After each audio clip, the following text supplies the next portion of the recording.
Zenda. Waalaikumsalam. Apa khabar? Lama tak dengar suara. Sampai dengan tahun baru Alhamdulillah.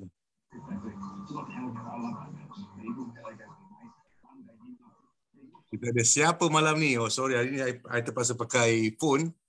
So kecil saja dia punya skrin, kecil saja. Apa khabar Abang? Abang Is, apa khabar Abang Is? Abang Is di mana-mana? Alhamdulillah, sihat. Alhamdulillah. Travel sana ke sini Alright, kepada anda yang baru masuk, terima kasih.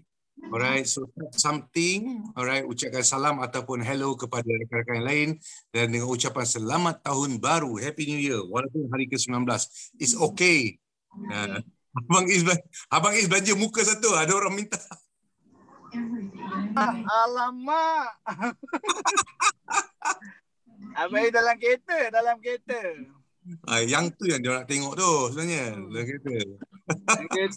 Gelap pun, nampak gelap. Nampak. Okey, nampak samar-samar. Alhamdulillah. Tak ada orang pakai video pun, orang dengar je. Ya.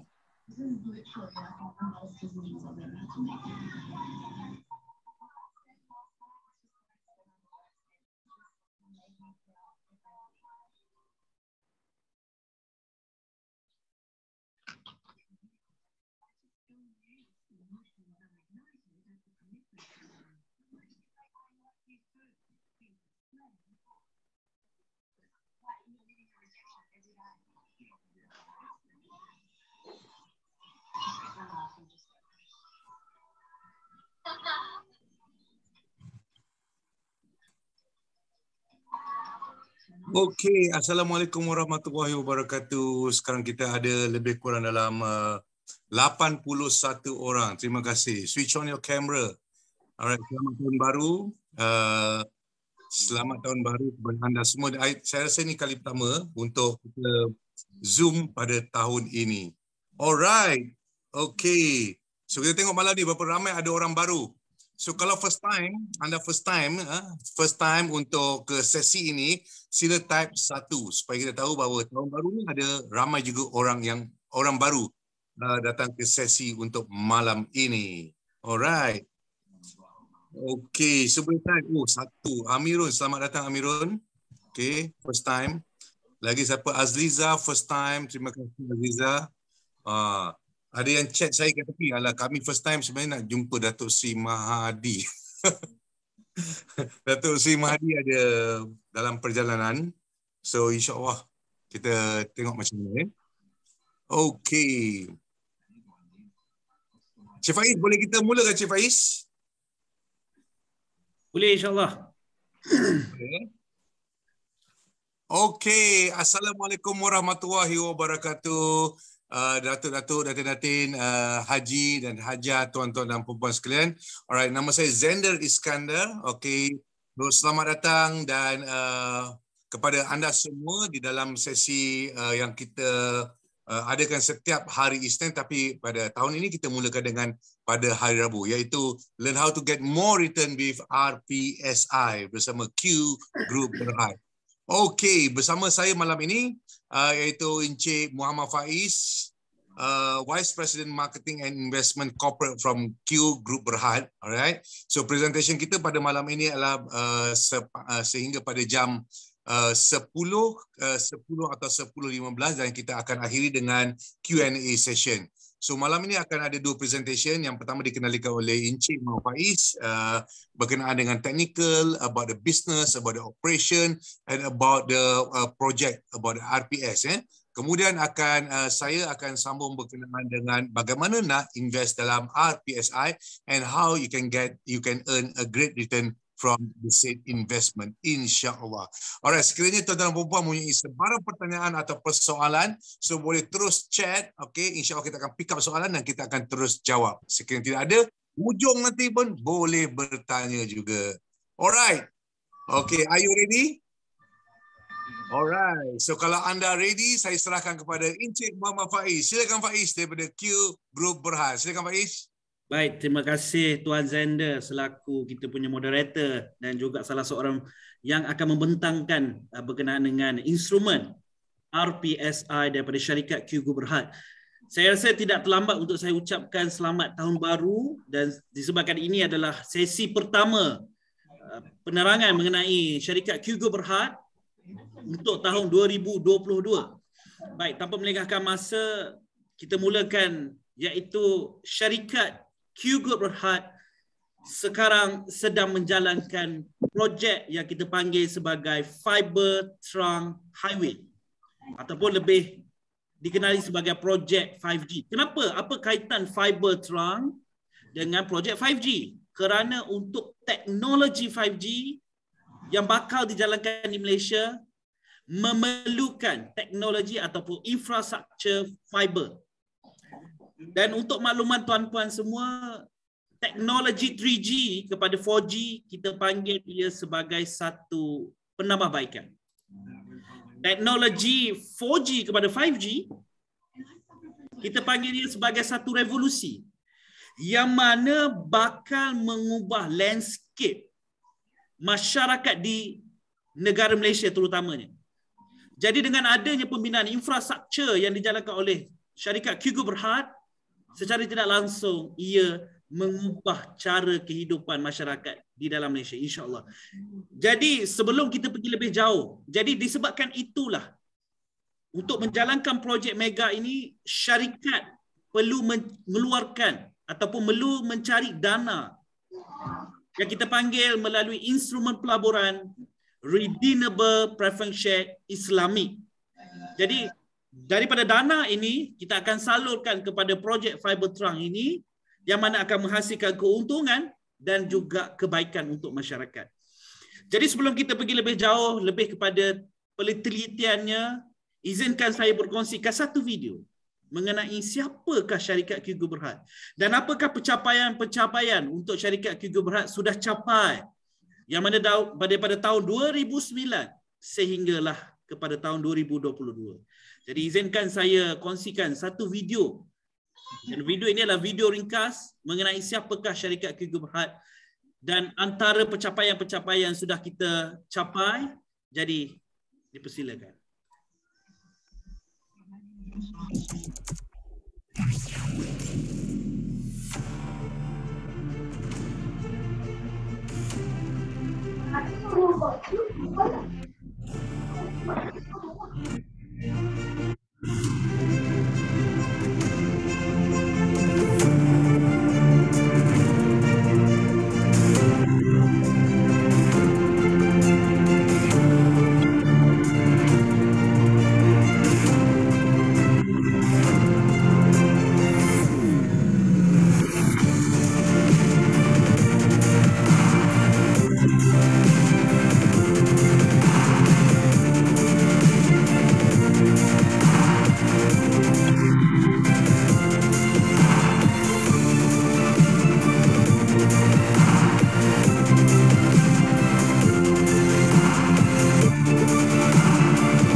Your client and partners, the profit will naturally flow.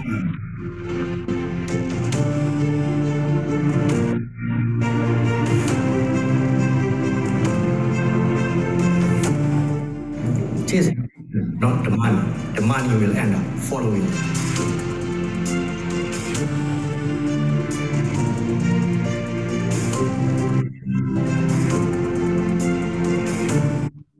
Actions inspire others to dream, learn more, do more, and become more. You are a leader.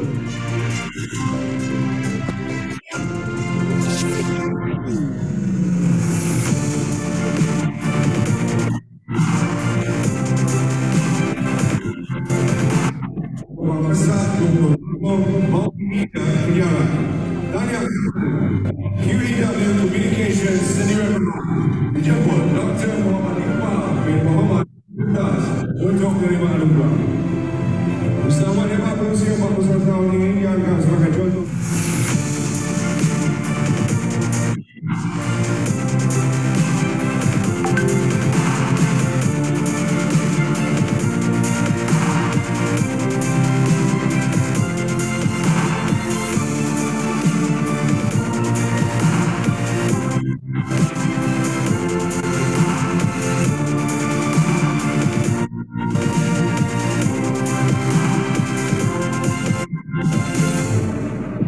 right, ladies and gentlemen, moving on to our next award recipient. Please welcome Q Communications Sendirian Berhad. Q Communications Sendirian Berhad Outstanding Growth Business Award, ladies and gentlemen, and part of the Q Group. Q Communications focuses on the areas of event management and creative multimedia, and cleverly ventured into broadcasting and telecommunications, such as providing broadband internet access to end users through fiber trunk technology. In fact, just before the pandemic, as well as benefited from the sudden increase in telecommunication needs. The company believes the heart of an organization starts from the inside. Esprit de corps is what drives the team to move forward. Congratulations to Q Communications Sendirian Berhad.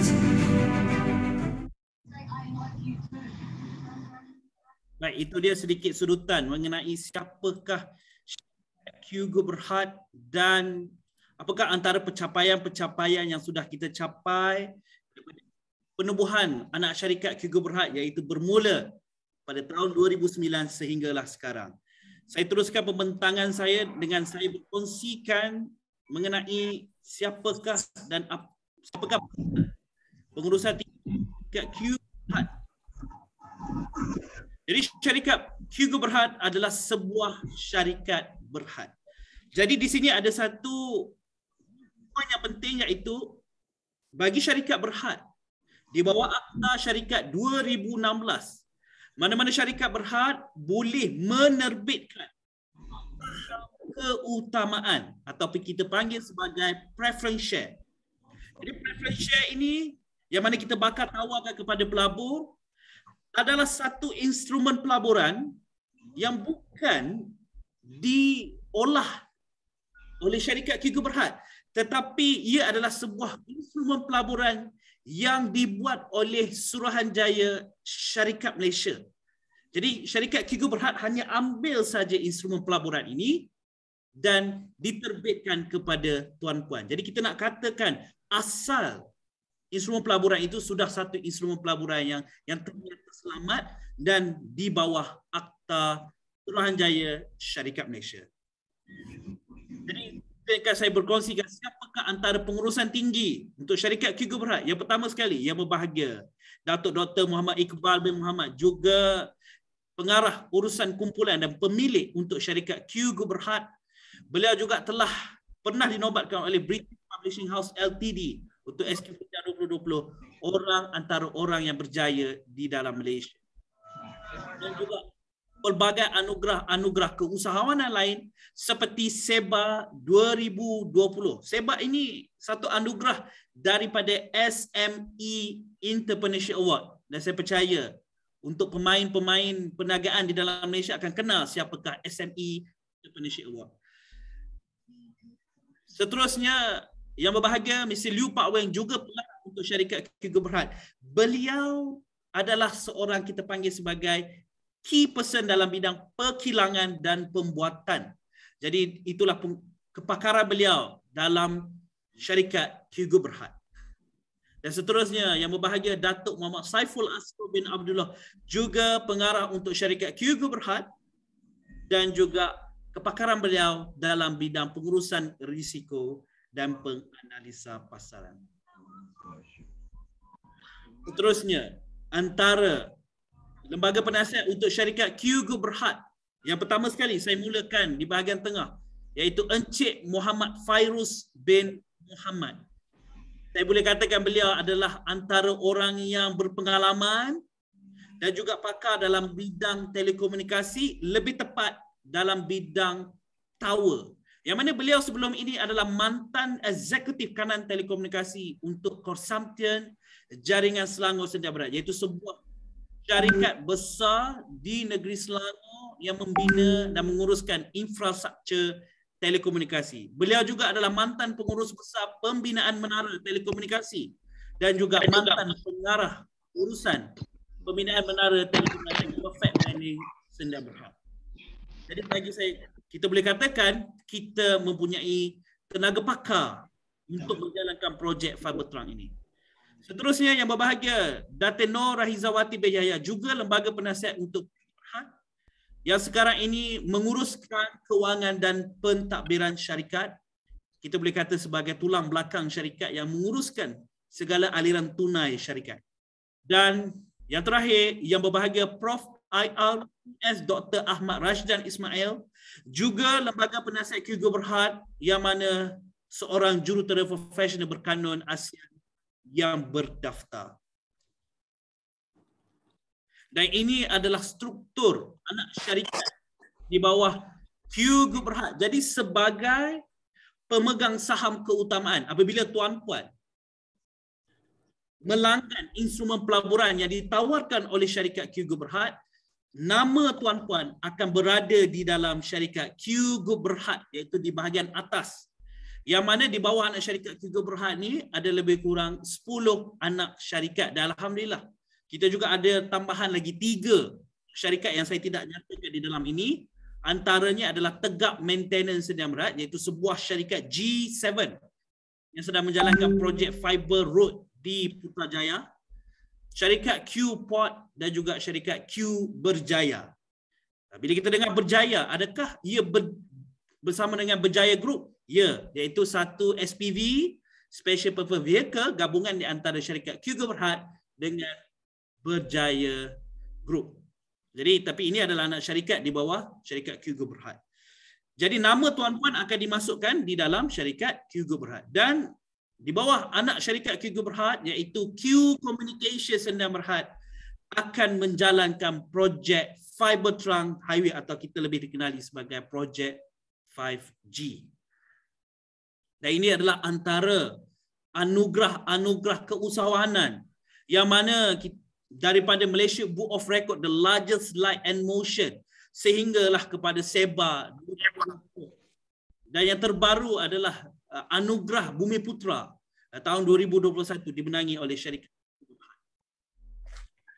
Dan syarikat Hugo Berhad juga banyak menjalankan perniagaan dengan pihak kerajaan. Jadi ini adalah antara syarikat atau pihak PLC yang bekerjasama dengan syarikat Hugo Berhad yang mana datang daripada Kerajaan Persekutuan, Kerajaan Negeri, pihak agensi, pihak media dan juga bank dan juga universiti. Ini menunjukkan tuan-puan satu kepercayaan yang terjalin, yang dibinakan oleh syarikat Hugo Berhad daripada tahun 2009 sehinggalah sekarang. Jadi kami, syarikat Q, mengambil satu langkah untuk naik lebih tinggi itu dengan menyumbang bakti dalam bidang telekomunikasi. Jadi kami memerlukan sokongan daripada tuan-puan. Jadi apakah tawaran kami apabila tuan-puan melanggan instrumen pelaburan ini akan dikupas dengan lebih mendalam oleh Tuan Zender. Jadi sekarang ini saya lebih ingin menerangkan tentang siapakah syarikat Hugo Berhad, pentadbiran mereka, pengurusan tinggi mereka dan apa projek yang dijalankan. Dan mana-mana pelaburan di dalam Malaysia semestinya sudah menjadi kewajipan perlu mendapatkan perakuan daripada Suruhanjaya Security Malaysia. Dan alhamdulillah syarikat Hugo Berhad sudah mendapat perakuan daripada Suruhanjaya Security. Jadi kita boleh menjalankan instrumen pelaburan ini dan ia termaktub di bawah Akta Capital Market Service Act 2007. Apa maksudnya? Maksudnya apa-apa berlaku kepada pelaburan ini, tuan-puan akan dibela. Siapa yang akan bela tuan-puan? Siapa yang akan pertahankan tuan-puan? Tak lain tak bukan adalah Suruhanjaya Security Malaysia sendiri dan juga Suruhanjaya Syarikat Malaysia. Jadi itu pentingnya. Sebuah pelaburan itu, instrumen pelaburan itu perlu mendapatkan perakuan daripada Suruhanjaya Security. Dan seterusnya yang paling pentingnya adalah instrumen pelaburan ini adalah patuh syariah. Jadi kita sudah melantik satu panel syariah iaitu Tawafuk Konsultasi untuk meneliti projek instrumen pelaburan adakah ia mematuhi patuh syariah. Dan sudah kita mendapat sijil patuh syariah ini. Dan juga untuk pengetahuan tuan-puan, kita sudah membuat pembentangan di peringkat Kementerian Pembangunan Usahawan dan Koperasi, MEDEC. Dan pada waktu pembentangan ini, kita membentangkan mengenai peluang pelaburan dalam RPS dan RPSI milik syarikat Q Berhad. Dan waktu pembentangan ini, pihak kementerian sendiri dihadiri oleh 20 pegawai tinggi persekutuan, tak lain tak bukan adalah untuk membuat due diligence. Apa itu due diligence? Satu siasatan mendalam mengenai adakah syarikat berpotensi atau berkemampuan menjalankan projek ini, adakah projek yang dijalankan adalah sebuah projek yang benar dan kita boleh katakan genuine. Dan yang ketiga, adakah instrumen pelaburan ini satu instrumen pelaburan yang selamat. Dan pihak kementerian sendiri menulis pada perangkap yang ketiga, iaitu kementerian ini tiada halangan untuk membantu menghebahkan peluang pelaburan RPS dan juga RPSI yang ditawarkan dan Q Berhad kepada agensi di bawah kementerian. Saya nampak ini sebagai satu sokongan yang hebat daripada pihak kementerian sendiri. Jadi apa yang kita boleh simpulkan, ia juga satu peluang yang baik yang boleh diberikan kepada tuan-puan. Jika pihak kementerian sendiri pun tiada masalah. Kita juga sudah membuat pembentangan di Suruhanjaya Koperasi Malaysia HQ mengenai pembentangan padanan niaga oleh syarikat Q Berhad berkaitan peluang pelaburan dalam RPSI.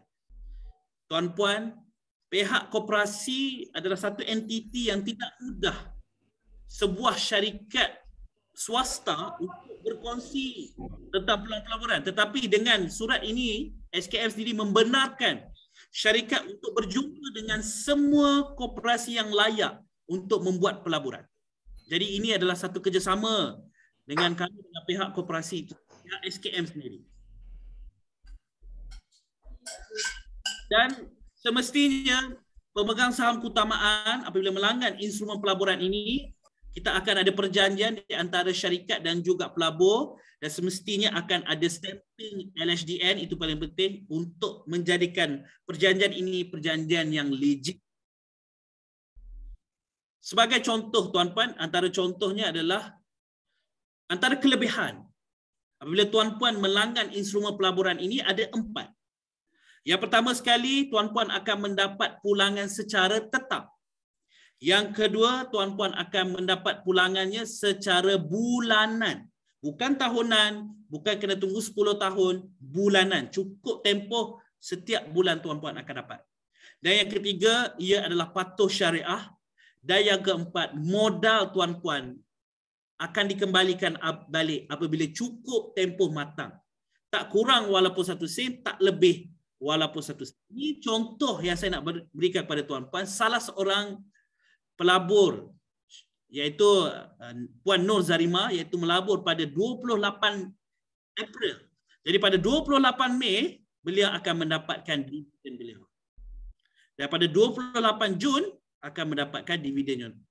Pada tarikh yang sama setiap bulan dengan nilai yang sudah dinyatakan. Itulah keistimewaan instrumen preference share ini. Mungkin tuan-puan tak pernah dengar. Ya ke? Kenapa beza instrumen pelaburan ini berbeza dengan pelaburan yang ada di luar sana? Kerana pelaburan ini adalah khas untuk sophisticated investors yang mana mengikut guideline ataupun peraturan daripada Suruhanjaya Security Malaysia. Ia bukan untuk semua orang tetapi untuk satu golongan yang dijaga oleh Suruhanjaya Security Malaysia yang kita panggil sebagai sophisticated investor sahaja. Jadi itulah keistimewaannya pun jauh berbeza daripada instrumen pelaburan yang ada di luar sana. Tetapi perinciannya lebih mendalam akan Tuan Zenda akan terangkan. Dan ini adalah part terakhir untuk saya kongsikan pada malam ini mengenai sedikit sebanyak apakah projek kita jalankan. Kita panggil sebagai fiber trunk ataupun 5G.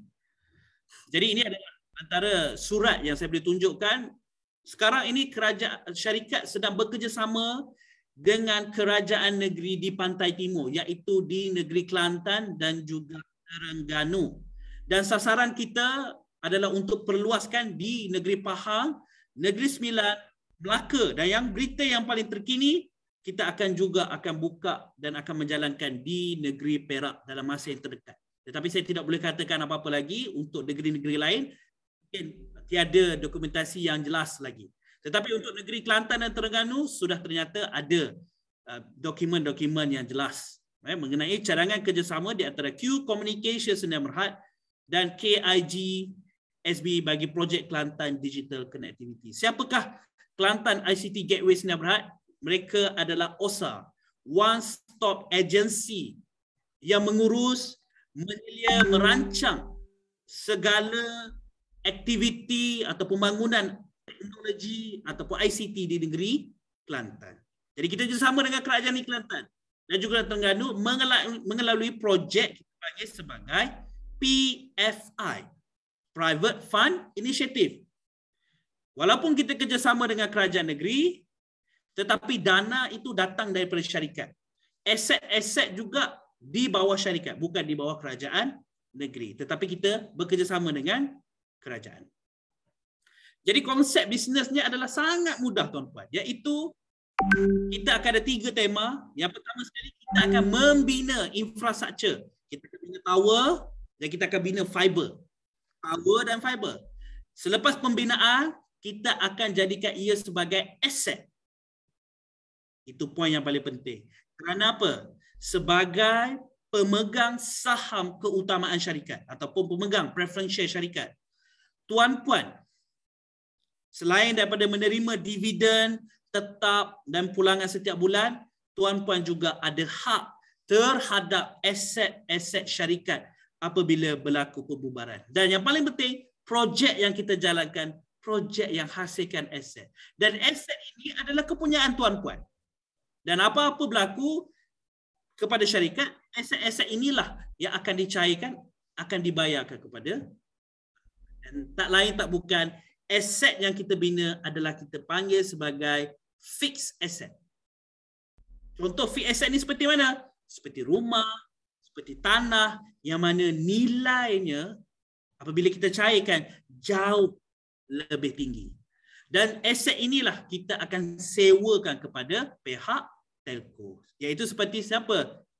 Digi, Maxis, U-Mobile, badan korporat dan juga badan kerajaan negeri punya network, StateNet. Jadi untuk menjalankan projek ini, adakah semua syarikat boleh jalankan projek ini? Tidak. Hanya syarikat yang sudah mendapatkan lisen daripada MCMC. Siapa itu MCMC? Suruhanjaya Komunikasi dan Multimedia Malaysia. Iaitu alhamdulillah kita menerima dan mendapat ketiga-tiga lisen, NFP, NSP dan juga ASP. Jadi ini adalah bukti yang mengatakan kita sudah mendapat lisen ini, jadi kita tak ada masalah. Syarikat Q Group Berhad tak ada masalah untuk membina, menguruskan dan menjadikan pembinaan dan infrastruktur itu aset syarikat. Ini adalah lisen NFP dan juga lisen NSP. Dan ini adalah gambaran untuk projek Fiber Trunk Highway ini. Kenapa saya tulis di sini 4G dan 5G? Sebab teknologi 5G di dalam Malaysia tidak sampai ke tahap diguna secara meluas. Jadi pembinaan yang kita bina sekarang, bagaimana teknologi 5G tidak digunakan lagi, hanya di setengah tempat. Jadi bagaimana dengan infra yang telah dibina? Kita sebenarnya akan bina untuk 4G dahulu. Tetapi 5G ready. Jadi ini adalah projek PFI, sebuah projek usaha sama dengan kerajaan negeri, sekarang di Kelantan dan juga Terengganu, dan akan datang negeri-negeri yang lain. Dan yang paling terdekat adalah Melaka, kerana kita sudah menyiapkan projek Artificial Intelligence CCTV di negeri Melaka, iaitu sebuah projek di bawah bandar pintar 5G. Dan daripada nilai komersialnya adalah nilai projek ini boleh mencecah 8 bilion ringgit Malaysia dalam masa 15 tahun lagi. Dan antara klien-klien kami, klien-klien kita adalah StateNet, kerajaan negeri punya network. Setiap negeri ada StateNet, pihak telco, CDMU, U-Mobile dan juga badan telco yang lain. Dan DMB adalah salah satu prospek yang akan menggunakan infrastruktur kita dan juga badan korporat. Dan daripada segi keperluan, kita bergerak seiring dengan kementerian, iaitu di mana ingin menyediakan infrastruktur di Pantai Timur seawal 2022 ataupun 2023. Dan sudah banyak keluar kenyataan media daripada The Star bernama Niaga Time mengenai syarikat Q Berhad menjalankan projek Fibertrunk ini dan juga instrumen pelaburan. Dan ni adalah antara tempat-tempat pembinaan yang sudah kita bina tower, yang ini di antaranya di Kelantan, di Kampung Labuhan, Padang Air, Padang Lebari, Kampung Lebak. Okey, di mana kita akan buat site clearance, kita akan ada earthwork rebar, erection dan juga infra. Jadi dua infrastruktur kita, tower dan juga fiber. Baik, saya rasa itu saja dan saya simpulkan balik dengan untuk menjalankan projek ini kita menerbitkan satu instrumen pelaburan yang kita panggil sebagai RPS. Dan jadi dana daripada RPS inilah akan disalurkan kepada projek mega ini iaitu projek Fibertrunk Highway. Jadi bagi saya nak katakan di sini ada 3 perkara penting. Jadi sebuah syarikat yang memang mampu untuk menjalankan dan sudah mempunyai prestasi yang tinggi, reputasi yang baik, instrumen pelaburan yang mana memang diperakui oleh Suruhanjaya Security Malaysia dan diregulated oleh Suruhanjaya Syarikat Malaysia dan juga projek yang mana memberi impak kepada masyarakat. Itu saja bahagian saya serahkan kepada Tuan Zender untuk mengenai apakah tawaran kami kepada pelabur. Silakan Tuan Zender. Alright, terima kasih Cik Faiz. Alright, terima kasih. So sedikit tentang teknikal, tentang bisnes dan bagaimana projek ini dijalankan melalui RPSI. Alright, so untuk seterusnya kita akan pergi kepada bahagian yang kedua, iaitu learn how to get more return with RPSI. Bagaimana untuk mendapatkan return daripada projek di RPSI. Alright, sebelum tu saya ingin menyampaikan permohonan maaf daripada Datuk Seri Mahadi. Sebenarnya Datuk Seri Mahadi sepatutnya buat presentation, tapi sebabkan ada sedikit cabaran, so beliau tidak dapat bersama kita pada malam ini. InsyaAllah saya akan teruskan bersama dengan presentation yang seterusnya. Alright, so the next session adalah lebih kepada bagaimana kita nak how to get more return with RPSI. Sekiranya tuan-tuan dan puan-puan mempunyai sebarang persoalan, pertanyaan atau kemusykilan, boleh terus type. InsyaAllah Cik Faiz and the team kat belakang kita akan pick up question dan kita akan menjawab selepas daripada presentation saya. Alright, okay. Okay, Eddie, next, Eddie.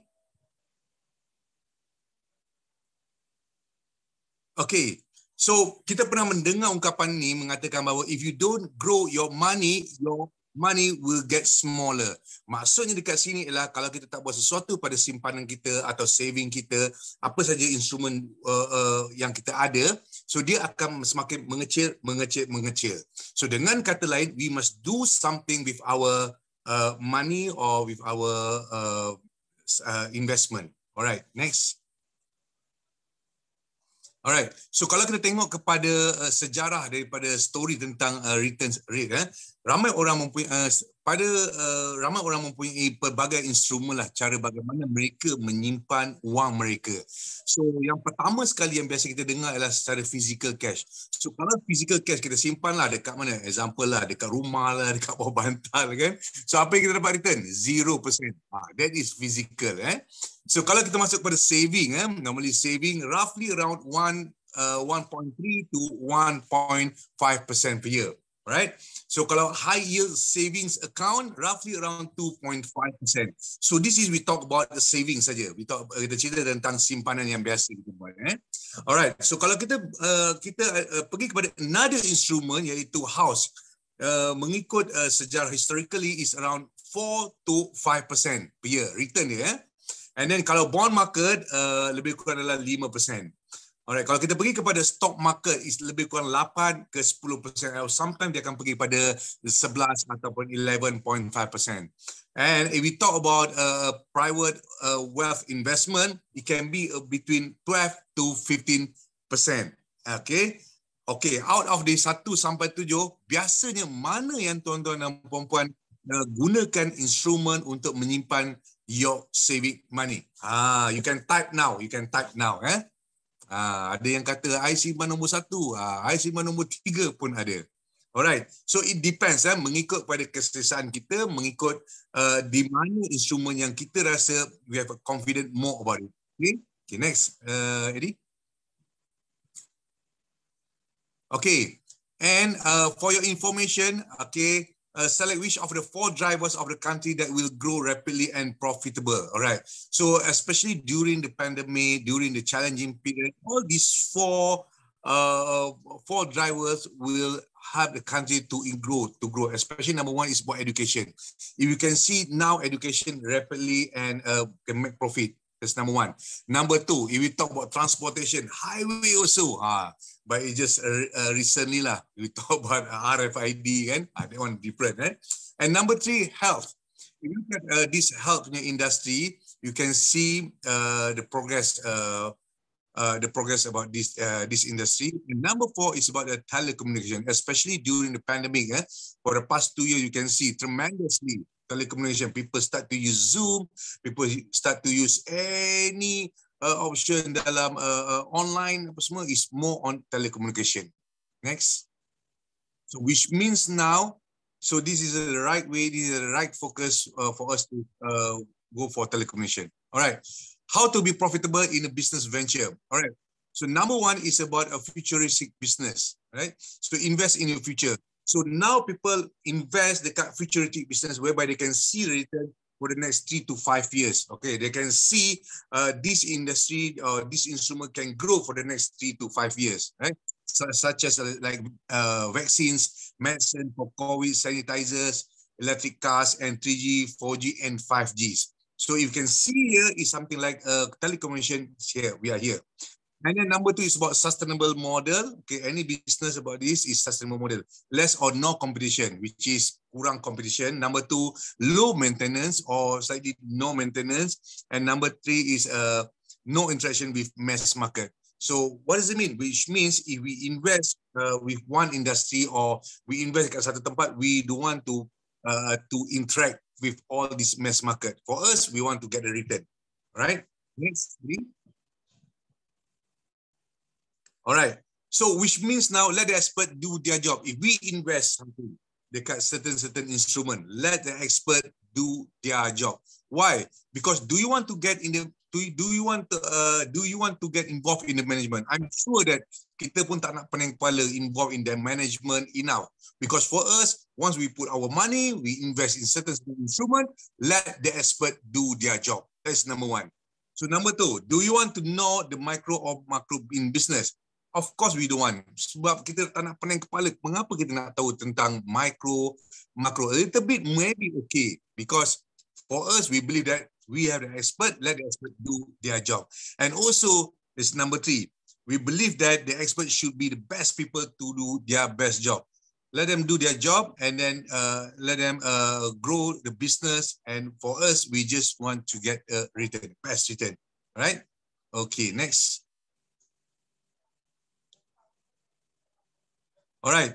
So this is something that kita kata an opportunity to invest in the telecommunication industry through RPSI. So sebentar tadi Cik Faiz dah present tentang Q Group Berhad, macam mana cara bekerja and then macam mana the progress of the business and how does it works. Okay, so now I will present to you how you can invest and how you can get return from this RPSI. Okay, and then for your information, Auf MBZ, alright, Auf MBZ adalah merupakan Eddie ada tolong mute mana? Okay, Auf MBZ, alright, Presiden adalah Datuk Seri Mahathir, merupakan eksklusif marketing arm to promote, okay, ataupun to sell, to bring this RPSI from Q Group Berhad, right? So which means that if you want to invest to Q Group Berhad, so definitely will goes to, kita akan pergi melalui Auf MBZ, which is the president is Datuk Seri Mahathir. Recently quite famous lah. Pergi mana-mana we talk about Datuk Seri Mahathir. Alright, next.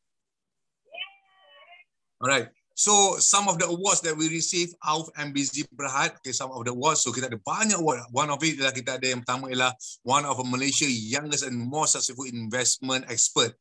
Beliau telah dinobatkan sebagai the Malaysian youngest and most successful investment expert. Alright, pada usia 20-an dia telah dikenali sebagai jutawan muda, right? So banyak juga award yang dapat, antaranya yang latest sekali dapat Financial Advisor Icon for the Year. And then also appear dalam beberapa dalam Astro, TV3 and some of the media. Okay? Next.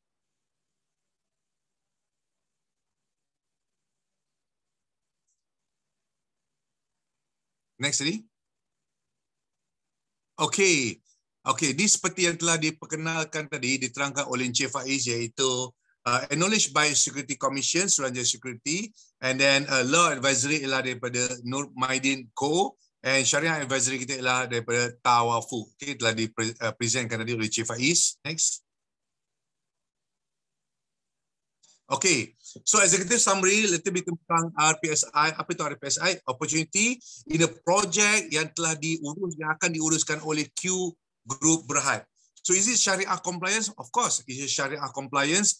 How can investor make profit? Okay, so the concept is income dividend secured from a project with telco companies. The profit is distributed via murabahah based on commodity trading akad. So that's why some people bertanya tadi, boleh ke bagi fixed dividend on monthly basis? Then we use this, we call it murabahah based on commodity trading akad. So later kita akan explain more tentang murabahah based on commodity trading akad. Dia ada akad kat situ.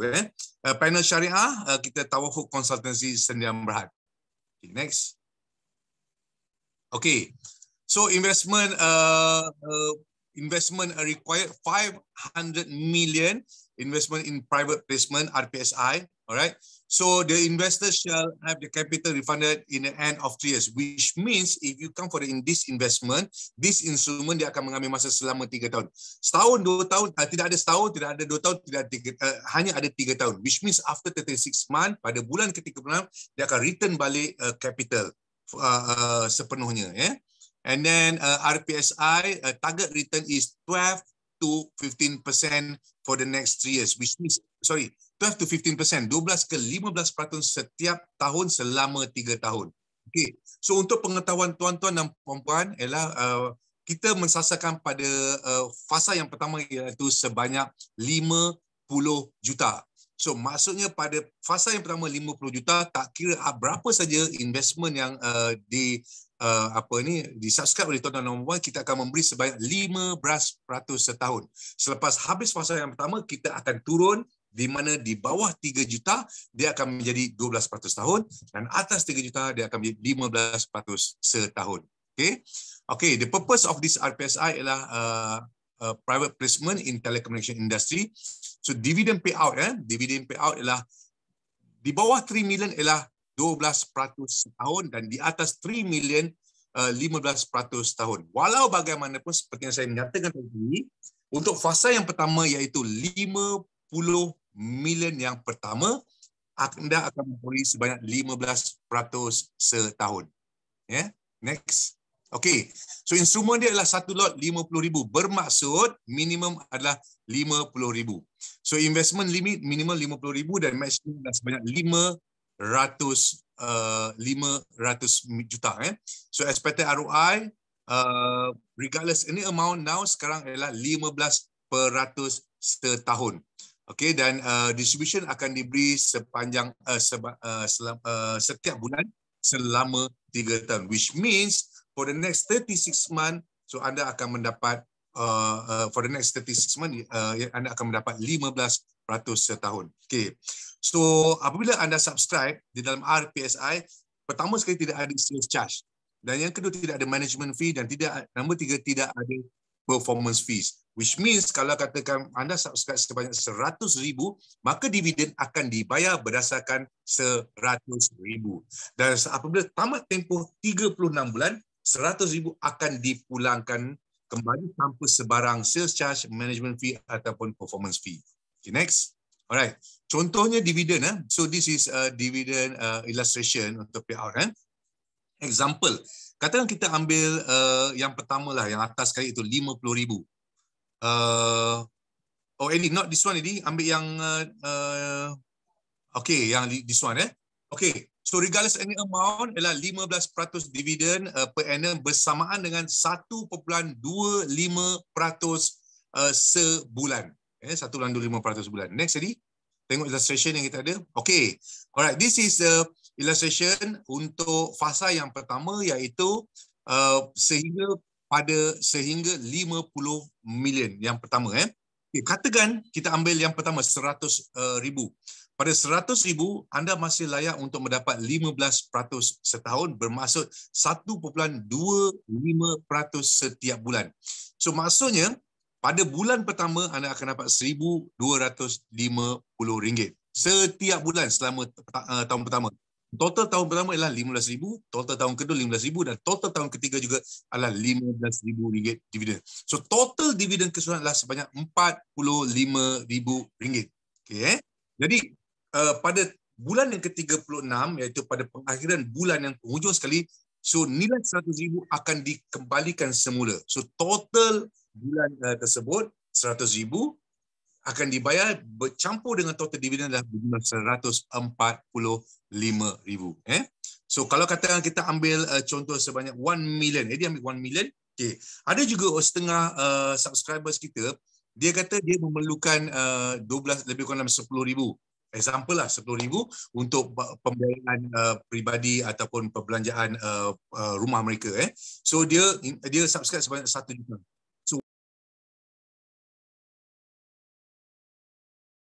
RM500 setiap bulan, dan untuk tahun pertama adalah sebanyak 150,000, tahun kedua 150,000, tahun ketiga juga dividen yang dibayar setiap tahun. So total keseluruhan dividen adalah sebanyak RM50,000. Alright. So remember this, untuk for this year sehingga pada 50 million yang pertama adalah sebanyak 15% setahun bersama dengan 1 sebulan. Next. Okay. Oh, tak apa ini. Next ni. Okay. Okay. So, sekarang ni ada orang, bila orang bertanya, siapa boleh invest? So, sesiapa juga boleh invest asal, okay. Sesiapa pun boleh invest asalkan anda sebagai sophisticated client. Apa maksud sophisticated client? Sophisticated client inilah klien-klien yang mempunyai personal asset sebanyak 3 juta dan ke atas. Ada sebagai sophisticated client. Ada juga orang berkata, I tak mempunyai nilai sebanyak 3 juta, I mempunyai lebih kurang dalam 2 juta. Bolehkah saya dikategorikan sebagai sophisticated client? Boleh. Semasa anda subscribe, akan ada satu form adalah untuk mengisytiharkan anda sebagai sophisticated client. Bermaksud di sini anda berkemampuan untuk subscribe. Berkemampuan untuk subscribe. Okay, minimum untuk investment adalah 50,000. Okay, can investor top up their investment? Yes. Okay. So untuk pengetahuan tuan-tuan dan perempuan, setiap investor, setiap subscription akan diikuti dengan satu agreement. Okay, katakan selepas 2-3 bulan, tuan-tuan dan perempuan nak top up sebanyak 100,000 lagi. Maka 100,000 yang top up tadi, 100,000 yang kedua, kita tak panggil sebagai top up. Kita panggil investment ataupun a new subscription. So juga akan diikuti dengan satu lagi agreement yang baru. So dia tak ada top up 100,000 tambah 50,000 tambah 100,000 tambah 200,000. So dia tidak ada macam tu. Sebab ini adalah subscription. Dan setiap agreement itu dia mempunyai tempoh period yang bayaran dividen yang berbeza. Pertama katakan bermula pada 15 hari bulan 1, maka dividen akan dibayar setiap bulan. So kalau katakan kita top up pada 20 hari bulan, selepas 2 bulan, maka dividen akan dibayar untuk agreement yang kedua pada setiap 20 hari bulan. Okay, selama 3 tahun. Okay. Alright, so nombor 4. The minimum amount of top up 50,000 ataupun multiple of 50,000, iaitu 50,000, 100, 150, 200, 250 dan 300 dan seterusnya. Next.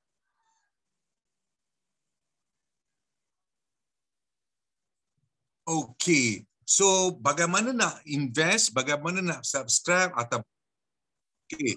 So yang pertama sekali ialah setiap transaction atau transfer any payment to Q Group Berhad So dekat CIMB account, number dekat situ. And then yang kedua ialah kena emailkan dekat sales Q group. And then untuk pengesahan bahawa tuan-tuan dan puan-puan telah subscribe. Dan pihak pengurusan Q group Berhad. And then subject is very important sebab ada setengah orang dia top up, ada setengah dia top up, ada setengah orang dia hantar email untuk pertanyaan lain. So untuk mengelakkan kekeliruan, so setiap kali any submission, tajuk kita dah top up, okay? Dan top up dan diikuti dengan ejen. Ini mungkin boleh mendapat sedikit nasihat daripada pihak. So yang perlu tuan-tuan dan puan-puan attachkan ialah pertama sekali lah salinan proof of payment, okay?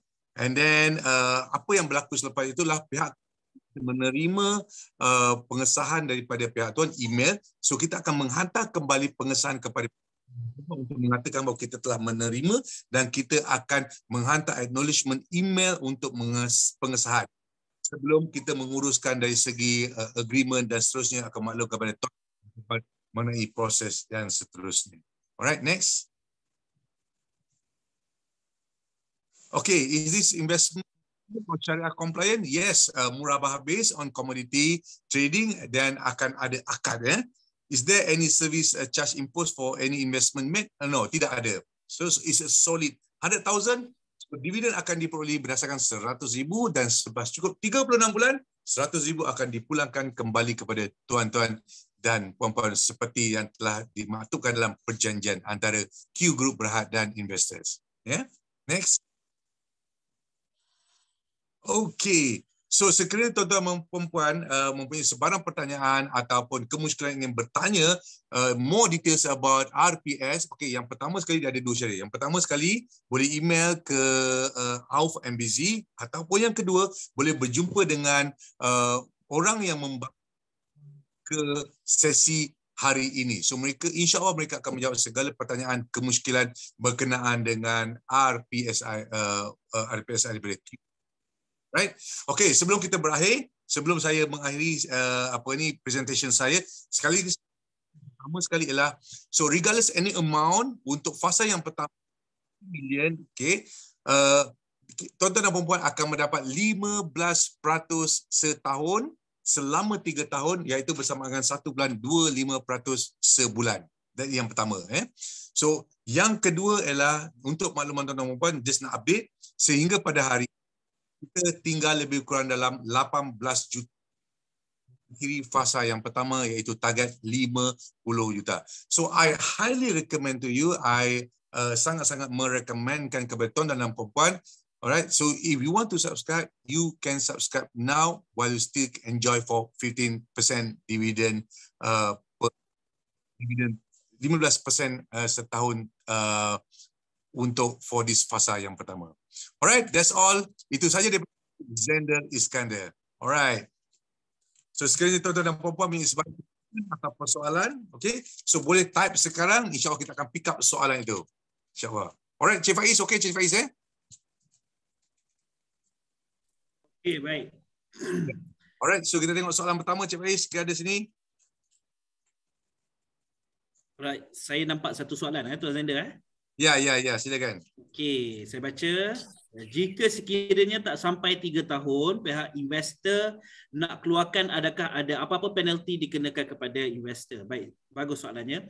Untuk tahun pertama, memang tidak boleh keluarkan. Okey. Untuk tahun kedua dan tahun ketiga, akan dikenakan penalti ataupun admin fee. Kenapa dikenakan admin fee? Ini juga salah satu syarat yang dikenakan kerana untuk elakkan berlakunya money laundering. Okey, sebab kita satu instrumen yang memang dah betul, projek yang genuine, jadi itu salah satu SC punya cara untuk pastikan tiada penyalahan guna instrumen pelaburan tu.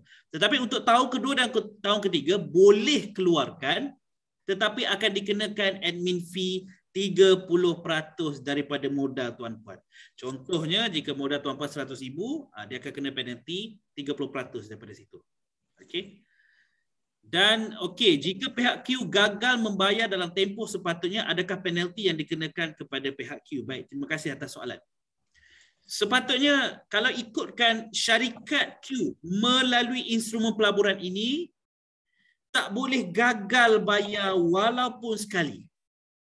Jika gagal bayar walaupun sekali, tuan-puan boleh melaporkan isu ini kepada Suruhanjaya Sekuriti Malaysia, dan jika syarikat terbabit ataupun syarikat Q disabitkan bersalah, akan dikenakan 3 tindakan di bawah Capital Market Service Act. Jadi itu beza instrumen pelaburan yang diperakui oleh Suruhanjaya Sekuriti dan tidak diperakui oleh Suruhanjaya Sekuriti Malaysia. Yang mana diperakui, tuan-puan boleh laporkan kepada SC dan SC sendiri akan ambil tindakan, dan jika syarikat gagal bayar walaupun sekali, SC akan suruh syarikat untuk pulangkan balik modal kepada tuan-puan. SC sendiri akan masuk dalam syarikat dan memberitahu kepada syarikat untuk memulangkan balik modal kepada tuan-puan. Dan jika syarikat terbabit dipersalah ataupun syarikat terbabit diperakui dibersalah kesalahannya, akan dikena 3 tindakan di bawah Capital Market Service Act, di bawah Section 246, iaitu akan dikenakan denda tak kurang daripada 3 juta ringgit, dan yang paling teruk, Director akan dikenakan denda penjara tak kurang daripada 10 tahun dan juga akan disenaraikan hitam. Bukan hanya syarikat, malah individu ataupun director. Kalau syarikat, hanya syarikat disenaraikan hitam, bagi saya satu reputasi syarikat yang dibina daripada dulu, kami tidak akan sewena-wenanya untuk jatuhkan maruah syarikat atau reputasi syarikat.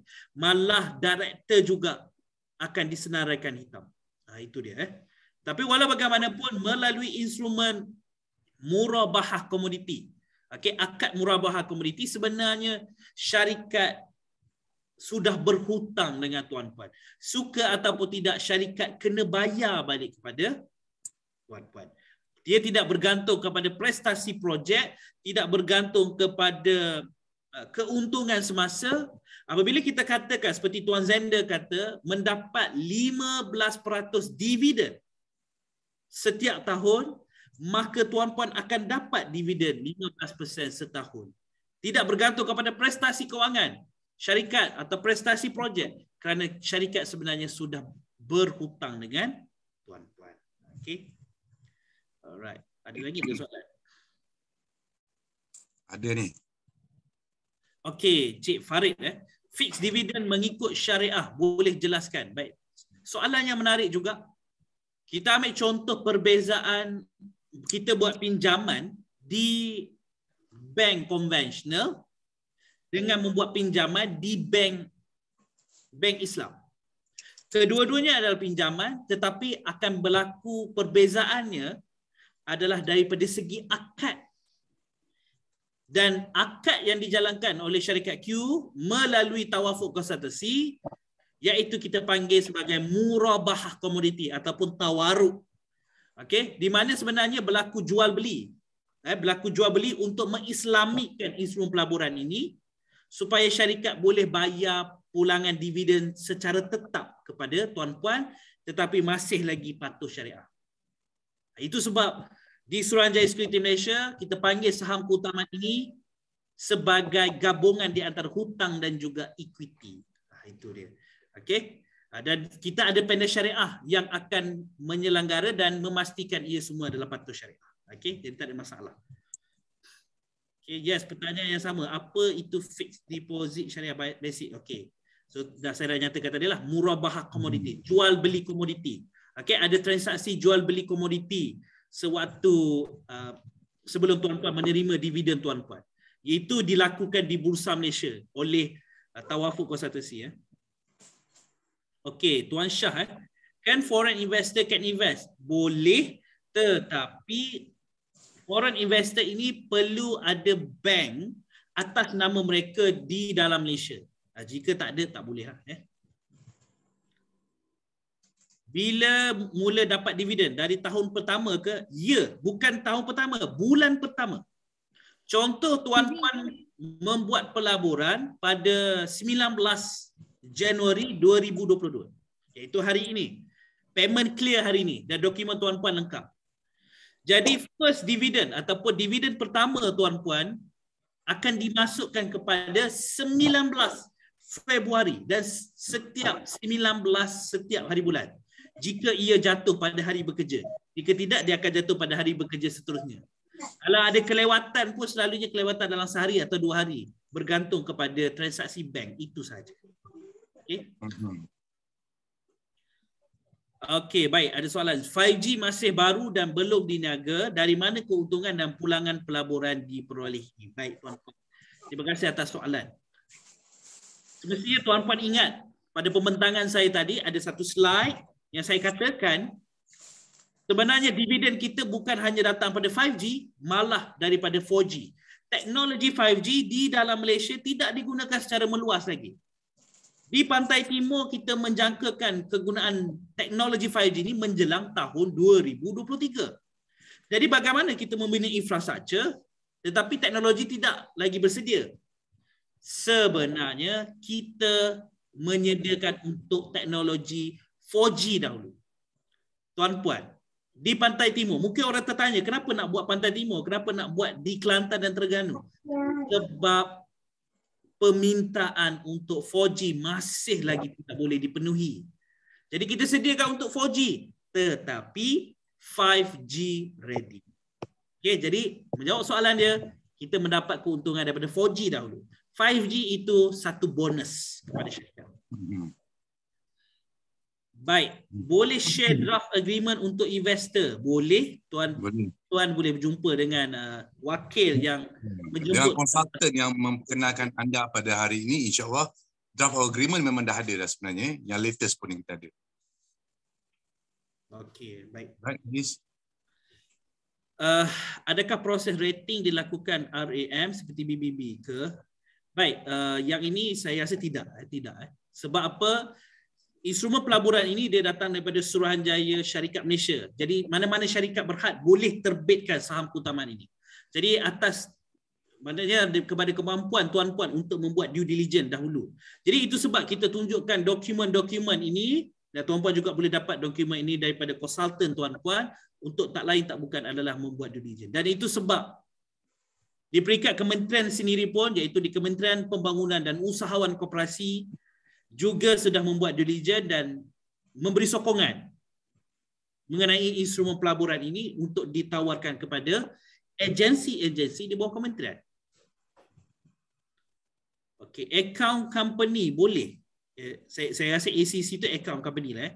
Boleh minta dengan konsultan tuan-puan. Okey, Tuan Azani lepas 3 tahun kalau nak sambung lagi term baru boleh pula ke? Jawapan dia boleh, tetapi tuan-puan wajib dapatkan dulu modal tuan-puan. Itu dia keistimewaan preference share.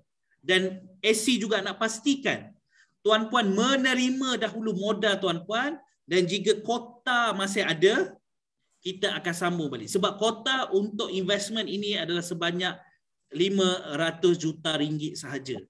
Okey? Jika dah penuh tak boleh. Jadi dia satu instrumen yang sangat limited. Okey? Jadi tuan-puan kena dapat dulu modal tuan-puan, baru tuan-puan boleh sambung jika kota masih ada. Okey, boleh beri audited account tahun 2020 dan 2019 untuk dia analisa. Boleh minta dengan konsultan tuan-puan Dengan konsultan juga. Ya. Okey, faham dengan jawapannya, tapi itu tindakan SC kepada Q. Tetapi sepatutnya Q pula kena bayar penalty kepada investor jika lambat bayar untuk to be fair. Di dalam agreement sebenarnya ikut tahunan, ikut tahunan dia ada kiraan 1%. Kiraan 1% dia ada di dalam agreement untuk pembayaran lambat. Kalau kurang sejuta aset boleh invest ke? Okey, yang ini adalah definisi saya anggap ini soalan daripada Encik Abu Bakar. Mengikut baik tuan-puan instrumen preference share satu instrumen yang bagi saya kata dia ada kelas dia tersendiri untuk satu golongan yang kita panggil sebagai sophisticated investor. Kerana pulangannya dan keistimewaannya tidak boleh dinikmati oleh orang ramai, hanya satu golongan ini je. Jadi mengikut Suruhanjaya Sekuriti Malaysia ada 4 kriteria. Yang pertama sekali, annual income tuan-puan perlulah mencapai RM300,000. Yang keduanya adalah aset household untuk tuan-puan, okey, aset untuk satu rumah berjumlah lebih kurang RM3 juta. Dan yang ketiganya adalah annual income untuk suami isteri perlulah mencapai RM400,000 setahun. Dan yang keempat, tuan-puan ada membuat pelaburan di capital market sebanyak RM1 juta. Okey, itu keempat. Tetapi mana-mana pelabur yang melabur minimum RM250,000, dia dikategorikan sebagai sophisticated investor. Walaupun dia tidak penuhi syarat-syarat tadi, tetapi dia dapat membuat pelaburan minimum RM250,000, dia dikategorikan sebagai sophisticated investor. Jadi yang melabur bawah RM250,000 perlu memenuhi syarat-syarat tadi. Jika tak penuhi, kena invest minimum RM250,000. Okey. Okey, Tuan Amirul, saya sudah berikan tadi. Investment ni ada insurans tak in case berlaku apa-apa? Baik tuan-puan. Baik, definisi ataupun keistimewaan preference share itu sendiri, saham keutamaan itu sebenarnya sudah cukup selamat. Kerana apa? Jika apa-apa berlaku pada syarikat perlu memberi keutamaan untuk membayar modal kepada tuan-puan dahulu. Itu yang pertama. Yang keduanya adalah tuan-puan ada hak terhadap aset syarikat. Kenapa tuan-puan ada hak atas aset syarikat? Sebab nama tuan-puan apabila melanggan instrumen pelaburan ini akan dimasukkan ke dalam SSM syarikat sebagai pemegang saham keutamaan. Jadi bila tuan-puan search ataupun memuat turun maklumat SSM syarikat, akan tertera nama tuan-puan, IC tuan-puan dan juga berserta berapakah amount pelaburan tuan-puan. Sebab itu menunjukkan satu transparansi dan tuan-puan ada hak terhadap aset-aset syarikat. So aset-aset inilah yang akan dicairkan untuk membayar balik kepada tuan-puan. Okey, banyak juga soalan untuk malam ni Tuan Zander. Ya, banyak juga malam ni. Ramai orang nak tahu lebih lanjut tentang apa itu instrumen ini Okey, Puan Nazifah, if berlaku kematian macam mana?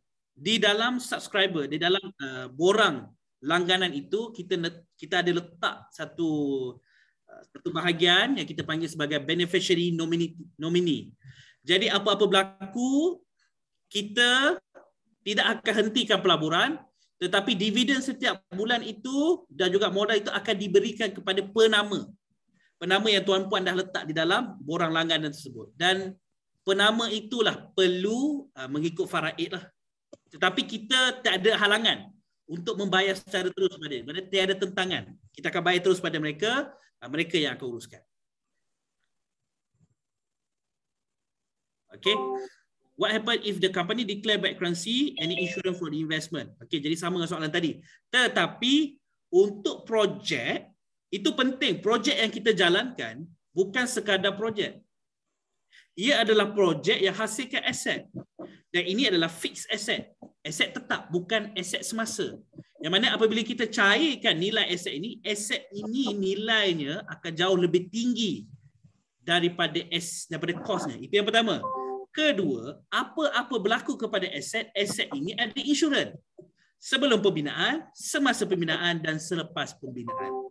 Jadi apa-apa berlaku kepada aset, cairkan aset. Dana tuan-puan sebenarnya kita tukarkan ke dalam bentuk aset. Apa-apa berlaku, cairkan aset. Itu penting.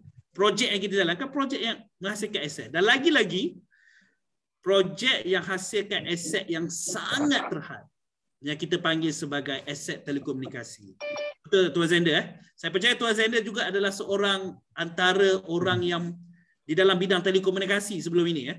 Ya. Ya. Jadi beliau pun sangat arif tentang aset-aset telco. Baik. Next question. Okey, ada soalan seterusnya. Itu ada banyak soalan tu. Adakah Q mendapat exclusive right dari Kerajaan Kelantan dan Terengganu atau MCMC untuk memasang tower Atau adakah kompetitor lain yang mendirikan tower tersebut? Baik, terima kasih Encik Saiful. Jawapan dia adalah di Kelantan dan Terengganu kita bekerjasama dengan kerajaan negeri. Kita bukan hanya satu syarikat yang datang membina tower dan juga fiber. Bukan datang sebagai satu entiti yang tunggal. Tetapi kita datang dalam keadaan kerjasama. Dan apabila kita sediakan untuk kerajaan negeri, kita juga akan sediakan untuk StateNet. Jadi sebenarnya tak banyak syarikat yang dilantik oleh kerajaan negeri. Jadi tak semua syarikat boleh buat. Dia ada beberapa syarikat, tetapi syarikat-syarikat ini bekerjasama. Cuba bayangkan, syarikat yang bekerjasama dengan kerajaan negeri, adakah kerajaan negeri akan berikan kepada pihak lain? Kepada partner mereka yang membina infrastruktur tersebut. Okay. Jadi itu penting. Dokumen kerjasama kita dengan kerajaan negeri. Okay, which telco yang dah sign agreement with Q Berhad? Okay. Baik, untuk pengetahuan tuan-puan, kita membina infrastruktur ini bukanlah atas dasar kita nak saja-saja buat. Tetapi kita membuat berdasarkan permintaan sendiri daripada pihak telco. Dan sebelum mulakan tu, kita dah membuat engagement dengan mereka. Jadi mereka sendiri yang bagi tahu kita di manakah lokasi-lokasi yang mereka mahukan. Jadi which telco yang kalau untuk fiber memang mereka takkan, ini common practice untuk mana-mana orang yang tahu dalam bidang telco, mereka akan fiber itu akan dibina dahulu baru mereka akan sewa. Jadi mereka takkan keluarkan LOI. Tetapi untuk tower, ya, mereka akan bagi tahu. Mereka akan beritahu di mana lokasi tower yang mereka mahu. Jadi sudah ada lah, maknanya LOI daripada telco-telco. Ada di Terengganu ada yang menggunakan telco kita daripada U-Mobile ada, DG saya rasa. U-Mobile dan DG. Setakat saya lihat di Terengganu. Dan juga di tempat-tempat lain, kita juga menerima permintaan disebabkan sokongan yang padu daripada pelabur-pelabur dan juga satu kesedaran yang mana kerajaan negeri lain sudah nampak kemampuan kita untuk buat di Kelantan dan Terengganu. Kita sudah mendapat permintaan juga di negeri-negeri di bahagian tengah dan juga barat. Okey, ada di Perak dan juga Pening juga itu info tambahan. Ada juga Jikalau tempoh matang belum cukup dan pelaburan ada masalah sama ada projek dibatal atau ramai pelabur terdiri, apa akan berlaku kepada pelaburan kita? Jikalau tempoh matang belum cukup. Baik tuan-puan, mengikut preference share dia tidak bergantung kepada prestasi projek. Suka atau tidak, syarikat dengan pelabur, syarikat kena bayar dividen 15% setahun, iaitu 1.25% setiap bulan. Tak boleh gagal. Itu je, kena bayar dan jika gagal bayar seperti yang saya nyatakan tadi. Okey. Dan apa-apa berlaku sebenarnya tuan-puan, macam saya katakan tadi, modal tuan-puan ditukarkan ke dalam bentuk aset. Apa-apa berlaku, cairkan aset. Okey. Jika projek tak jalan, maka duit tuan-puan pun sebenarnya tidak digunakan. Jadi kita pulangkan. What have to go through AUF MBZ possible to invest direct to Q Berhad? What Q Berhad current company valuation? Okey, baik. AUF MBZ dilantik oleh dah habis dah. Okey, baik. Ini soalan terakhir. Soalan terakhir. Okey, saya nampak macam banyak lagi tadi. Pihak AUF sendiri ataupun Datuk Seri Mahathir sendiri dilantik sebagai non-independent sales director, iaitu kita dah lantik untuk mereka untuk membuat pemasaran. Jadi mereka adalah pemasaran kami yang rasmi. Okey. For 5G nanti adakah Q Berhad akan bekerjasama dengan DNB? Okey, baik. Terima kasih soalan Cik Rizaluddin. DNB adalah Digital National Berhad untuk makluman semua. Alang-alang tuan bertanya. Jadi DNB adalah sebuah syarikat di bawah MF, iaitu di bawah Kementerian Kewangan yang dilantik untuk menguruskan teknologi ataupun spektrum 5G ini untuk di dalam Malaysia. Jadi telco-telco memerlukan mendapatkan spektrum daripada DNB. Kami di Q Berhad adalah sebagai pembina infrastruktur. Jadi kalau tuan-puan baca kenyataan DNB pada 1 Julai 2021, mereka mengatakan 70% daripada dana mereka sebenarnya akan digunakan untuk menyewa infrastruktur. Antaranya adalah kami yang ada di setiap-setiap negeri yang sudah kita bina. Dan pihak DMB sendiri pun sudah berhubung dengan wakil syarikat kami untuk ketahui di manakah lokasi infrastruktur tower dan juga fiber yang kita akan bina di Pantai Timur. Pendek kata, bidang telekomunikasi di dalam Malaysia ini satu bidang yang sangat profesional di mana kita tak akan buat tempat yang sama. Kita akan, kalau bahasa Inggerisnya, kita synchronize. Di mana lokasi yang dah buat tak perlu buat, kita buat yang tempat yang dah buat. Itu satu. Kalau bahasa orang pasar, pendek kata macam ada grup WhatsApp lah. Tapi tak ada lah grup WhatsApp tu. Maksudnya kita berhubung. Kita tahu lokaliti, tempat-tempat di mana infrastruktur ini dibina. Okey. Tuan, projek 5G ni ada hubungan kait tak dengan program jendela bawah MCMC? Terima kasih. Program jendela adalah satu program tender. Kita adalah projek PFI. Projek PFI bukan projek tender, di mana tender ni satu projek yang boleh kerajaan tarik balik kalau perlulah. PFI ni tidak. PFI ni memang kami datang, kami kerjasama je. Okey. Dan jendela ni dia salah satu projek pembinaan tower untuk fasa yang pertama di seluruh Malaysia lah. Jadi kita buat lebih kurang macam jendela tetapi kita PFI, kita kerjasama kerajaan ini. Kita pendek kata saling memenuhi antara satu sama lain. Jendela pun dia tidak memenuhi semua tempat. Ada tempat-tempat yang dia tidak lakukan, di situ yang kita akan bina. Okey, terima kasih. Nadra Hassan. Saya rasa itu je. Itu saja rasa soalan yang ada hari ni. Luar biasa. Luar biasa soalan-soalannya. Terima kasih. Soalan hari pertama pada tahun 2022 Yeah. Alright, so total soalan kita ada ialah 48 soalan sebenarnya. Wah, banyak juga.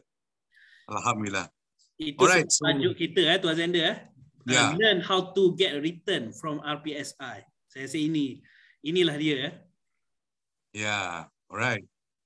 So, I think itu saja. Okey, ada soalan tak? Bagaimana boleh hubungi Encik Faiz, Tuan Faiz? Bagaimana nak hubungi Tuan Faiz? Okey, nak hubungi saya.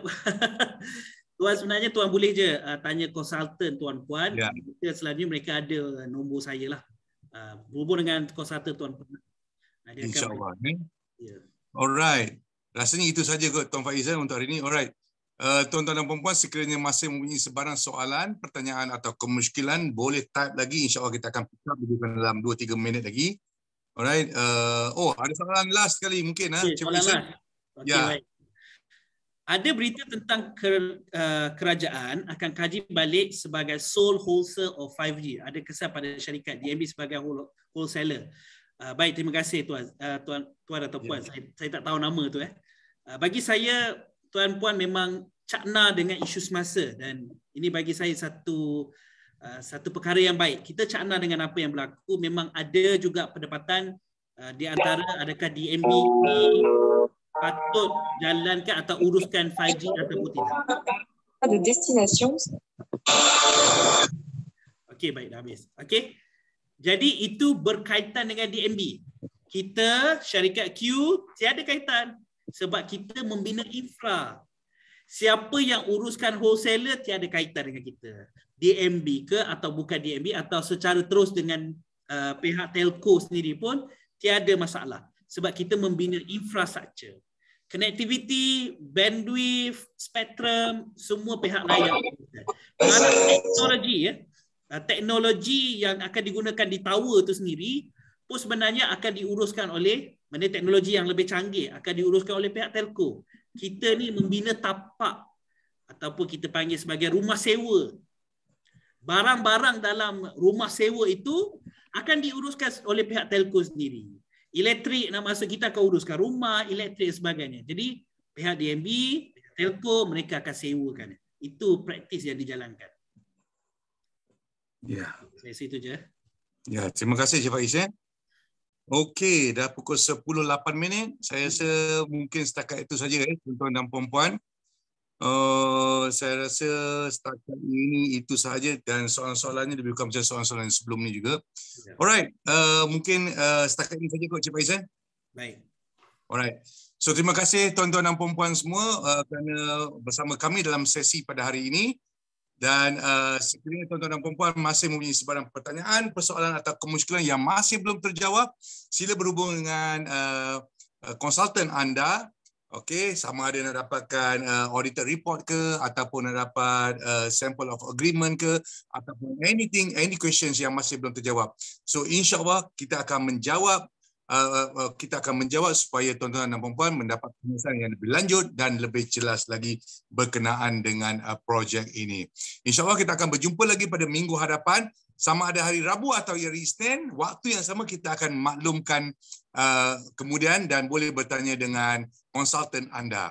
Alright, sekali lagi saya Zainal Iskandar bersama Encik Faiz ingin memohon maaf sekiranya ada sebarang kesilapan atau perkara yang kurang menyenangkan, dan saya ingin memohon berucap terima kasih atas tuan-tuan dan puan-puan semua.